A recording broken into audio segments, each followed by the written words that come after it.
With only a few long days to spend before going home, a group of bomb extractors have to survive the harsh conditions of the war they are in. The only problem is that the new soldier seems to find war a thrilling experience.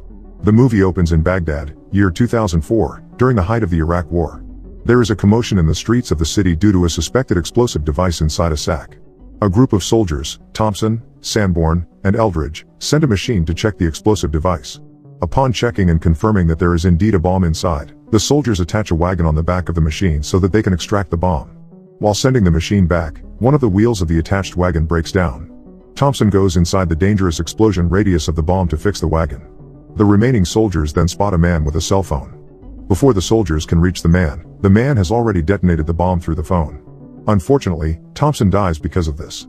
His friend, Sanborn, delivers his final things to him. Eventually, Sanborn meets with Sergeant James, the new leader of their team, Bravo Company, after Thompson's untimely death. At this point, there are only 38 days left in Bravo Company's rotation. The group is called to a place somewhere in Baghdad to meet with another group of soldiers requesting aid. After meeting with them, one of the soldiers informs James about the bomb's location, which is 20 meters away from them.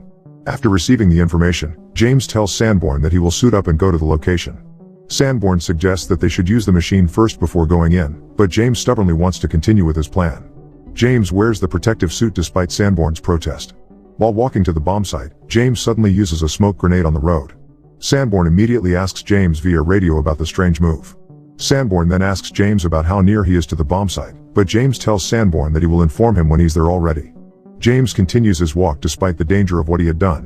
While walking, a random fast car suddenly drives inside the blast zone. James pulls his pistol and points it towards the car. The soldiers are even more alerted because of this, but Sanborn tells them to stand down because they might go inside the blast zone. The stranger in the car does not respond when James tells him to go back. Slightly agitated, James shoots 4 times to intimidate the stranger, but the stranger does not budge. James then points the gun towards the stranger's head. Fortunately, the stranger backs off and gets subsequently restrained by other soldiers. James marches on. James eventually sees what appears to be a bomb slightly hidden on the ground. James then cuts the wires in a swift and efficient manner. However, James sees another wire connected to the bomb. After pulling the wires, multiple bombs emerge from the ground, alarming the other soldiers. Fortunately, no incident has happened. Sanborn tells James that they have to communicate for the mission, something which James does not care for. Sanborn is evidently unamused with James' nonchalant and reckless attitude. The next day, while playing a video game, Eldridge is approached by a soldier named Cambridge. Eldridge, who calls Cambridge a doctor, admits to Cambridge that he is thinking about death, especially Thompson's recent death. Meanwhile, while he is walking outside, James is approached by a young kid selling DVDs. He then buys from the kid. Later, while brushing their teeth, Sanborn tells James that he does not appreciate his recklessness yesterday. James tells him that he'll get used to it, an answer that Sanborn does not like.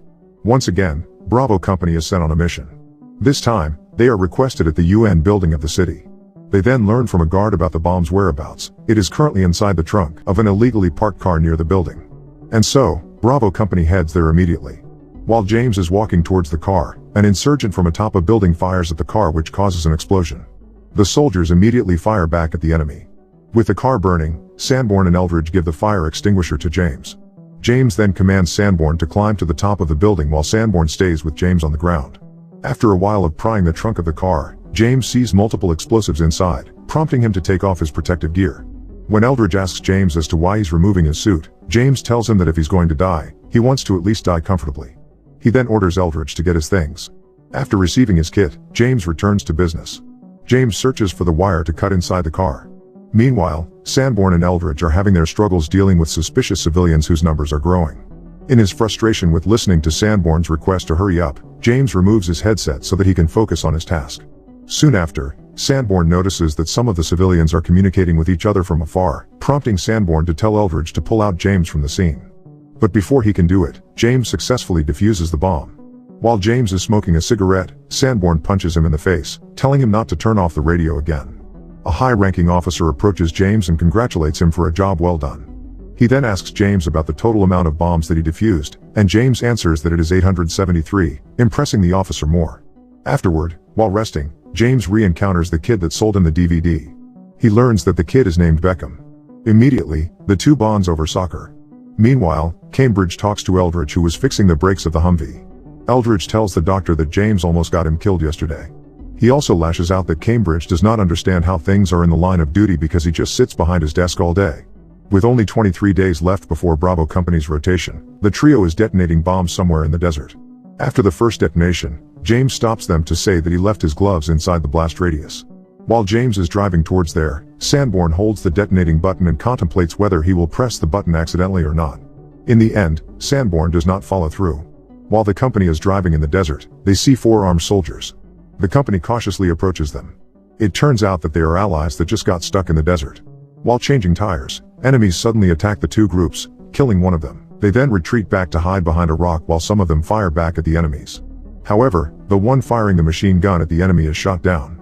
Later on, while fixing his aim, the group sniper dies instantly when the enemy sniper manages to hit him.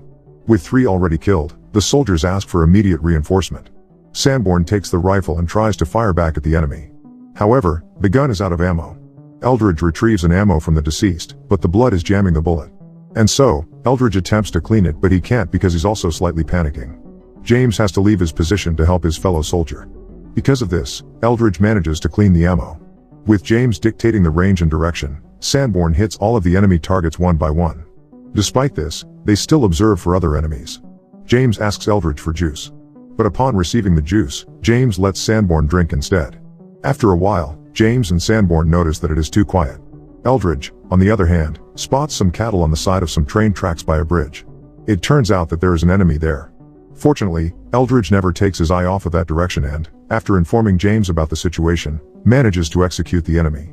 Their struggles are finally over. Soon after, Bravo Company celebrates their survival by drinking at the camp. There, Sanborn and Eldridge learn that James has a family. They then discover a box of bomb parts underneath James' bed. James explains that he keeps things that almost killed him. The boys continue what they have started earlier, which is punching each other in the stomach. However, James gets a little bit rowdy which Sanborn does not appreciate, prompting Sanborn to pull a knife out. Still, James laughs this off instead.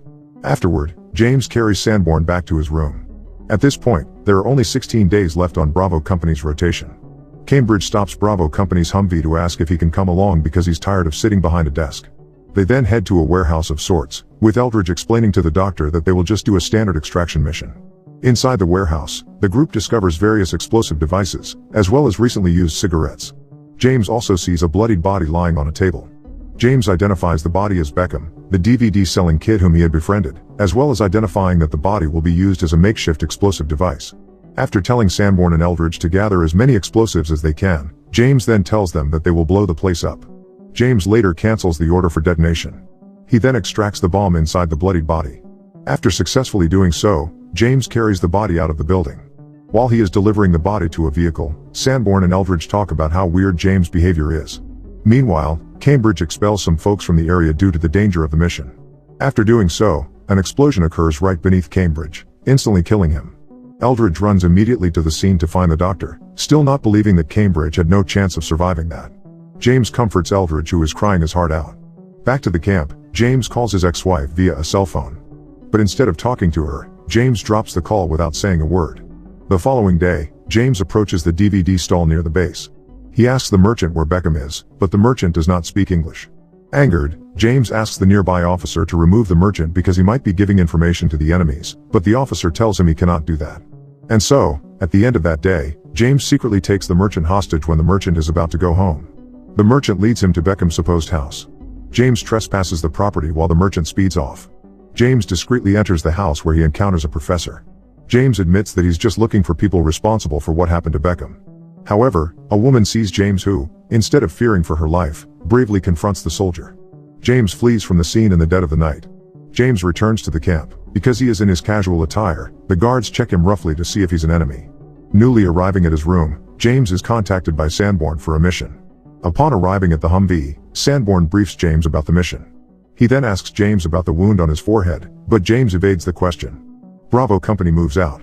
That night, they arrive at a chaotic scene caused by a recent explosion, full of both dead and wounded innocent people.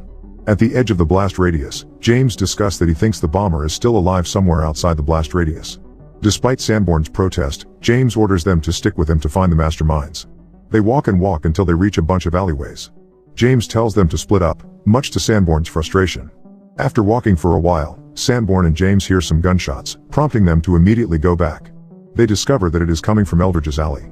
They first see a dead body, but it's not Eldridge. They return back to the starting place where James sees Eldridge getting dragged by two men. As such, they chase after them to rescue their fellow soldier. Finally, after a while of chasing, James sees Eldridge and the enemies. He immediately fires at them, taking them down instantly. However, Eldridge is shot as well due to James' shooting. As a result, Eldridge writhes in pain. Afterward, still in his full military attire, James takes a long cold bath. The following day, while walking towards the Humvee, James encounters Beckham. It turns out that Beckham is still alive and well, prompting James to ignore the kid. After that, Sanborn and James run after a departing helicopter with Eldridge inside. There, Eldridge angrily lashes out at James, blaming him for the injuries that he has sustained from the recent mission. 2 days before Bravo Company's rotation, James and Sanborn are sent to extract a bomb attached to a man. After learning the situation, James asks the man via a translator to open his shirt, revealing that there are indeed bombs strapped to him. The man begs at the soldiers to save him quickly. Before James can proceed with the extraction, Sanborn tells him that it is dangerous. James continues despite this advice. James approaches the man, who, at first, does not follow the command due to panic. When the man settled, James discovered that the bomb has a timer. He asks Sanborn to get him some bolt cutters immediately. However, despite having the bolt cutter, James cannot do it due to the many locks in the bomb, as well as the approaching time limit. James apologizes to the man before scurrying away, leaving the man to violently die in an explosion. In their drive back to the camp, the two soldiers are visibly shaken from what happened. Sanborn tearfully admits to James that he's not ready to die. He then tells James that he's done with the war.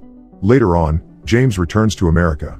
However, he finds out quickly that he's not interested in such a quiet life.